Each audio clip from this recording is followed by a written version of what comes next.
आगाह कयूं कि अहम ख़बर आहे सिंध हुकूमत कोरोना वैक्सीनेशन कार्ड चेक करण जी मुहिम शुरू करण जो ऐलान करे छॾियो आहे। वहाँ अपडेट कंदा हलूं। अहम ख़बर आहे चीफ सेक्रेटरी ज़िले इंतज़ामिया के वैक्सीनेशन कार्ड चेक करण ऐं भनकड़ी कंदड़नि खिलाफ़ कार्रवाई लाइ ज़िले इंतज़ामिया के ज़ाती दिलचस्पी वठण जी हिदायत कई आहे। अहम ख़बर आहे अवां सां शेयर कंदा हलूं। सिंध हुकूमत कोरोना वैक्सीनेशन कार्ड चेक करण जी मुहिम शुरू करण जो ऐलान करे छॾियो आहे। बिल्कुल नाज़रीन, अवां ताईं अहम ख़बर पहुचाई पिया। कराची में सिंध हुकूमत पारां कोरोना वैक्सीनेशन कार्ड चेक करण जी मुहिम शुरू करण जो ऐलान करे छॾियो आहे।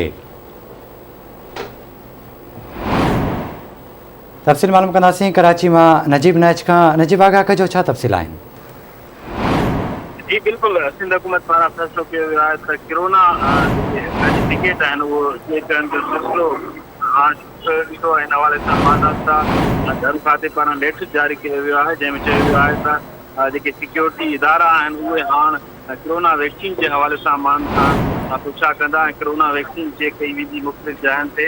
इन हवाले सां घर खाते लेटर जारी कयो वियो आहे पुलिस ऐं ॿियनि लाॻापियल इदारनि खे, जंहिं बाद बाज़ाब्ता इन हवाले सां इहो सिलसिलो शुरू कयो वेंदो ऐं उन हवाले सां चीफ सेक्रेटरी के रोज़ाना जी बुनियाद ते रिपोर्ट में कयो वेंदो त केतिरा वैक्सीनेशन कार्ड चेक कया विया, उनखां अलावा केतिरनि माण्हुनि वटि वैक्सीनेशन कार्ड न हुया। इन हवाले सां चीफ सेक्रेटरी चवणु आहे त हाणे इहो सिलसिलो कुछ ही ॾींहंनि में फंक्शनल थियणु घुरिजे। जी